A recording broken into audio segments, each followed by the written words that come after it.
Right, welcome back. It's been a while. We've been very busy at nursery. Mainly just trying to keep everything wet, obviously. We've got beautiful sunshine now, high temperatures. Everything in your garden should be growing wonderfully well, provided you can keep it watered. We've got 2 acres of plants and just trying to keep the place alive. It's an absolute nightmare, as you can imagine. But we're fast approaching September, and September should be every bit as busy in your garden as you are in March, as you are in April, and as you are in June. What we're going to have just a quick look at now is we're going to look at soft fruits. So you've got everything from your raspberries, your rhubarbs and your strawberries. And September is the time when you want to be putting them in the ground. So with most of them, they will sort of die back and they'll get ready for winter. They'll shed the leaves, your strawberries will die back to ground level. And same with your rhubarb will die back to its crown.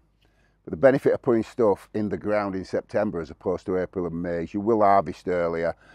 Plants established, so there's no root disturbance. So once your plants start to show in spring, so once it gets to it, around about March, April time, and the ground starts to warm up and your days start to get a little bit longer, you'll start to see some activity. So for instance, for your rhubarb, it'll start to come from the crown. As soon as it starts to come up from the crown, you can mulch it up with some manure, which is high nitrogen, and it'll boost your plant growth.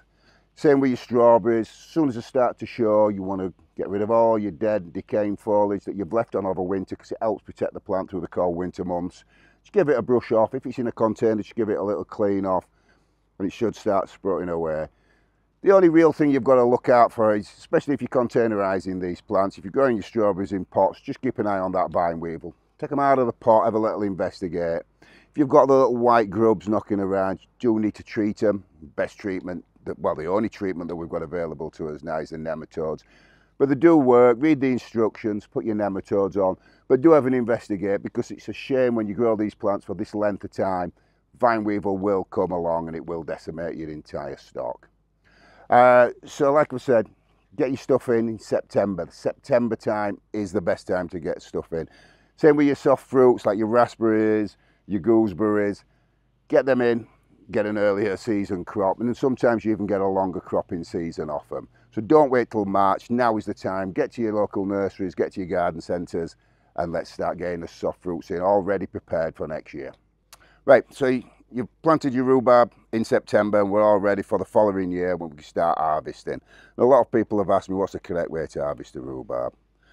Well, you don't cut your rhubarb. Never cut your stems off your rhubarb. What you'll do, you'll bruise it, you'll get fungal diseases in it, it'll fall off and it'll rot, and it can cause a lot of damage to your rhubarb. You don't want to harvest any more than 50% of your rhubarb. Make sure that half of that rhubarb is left. It's going to put the goodness back into the crown for following and subsequent years that we can be harvesting off. So when you are harvesting your rhubarb, you run your thumb down the entire stem right to the base of the crown and you just pull. Same again, right to the base of the crown and then just pull. But again, very important, don't harvest any more than 50% of this rhubarb. You want it to come back year after year after year. It'll just keep coming back and coming back, coming back. Ideally in the corner, everybody used to have them in the corner. There's lots of other benefits from your rhubarb as well. The leaf's got many valuable benefits to the garden, which we'll talk about later on. But that's your rhubarb. Again, get it in September, following year, let's harvest away.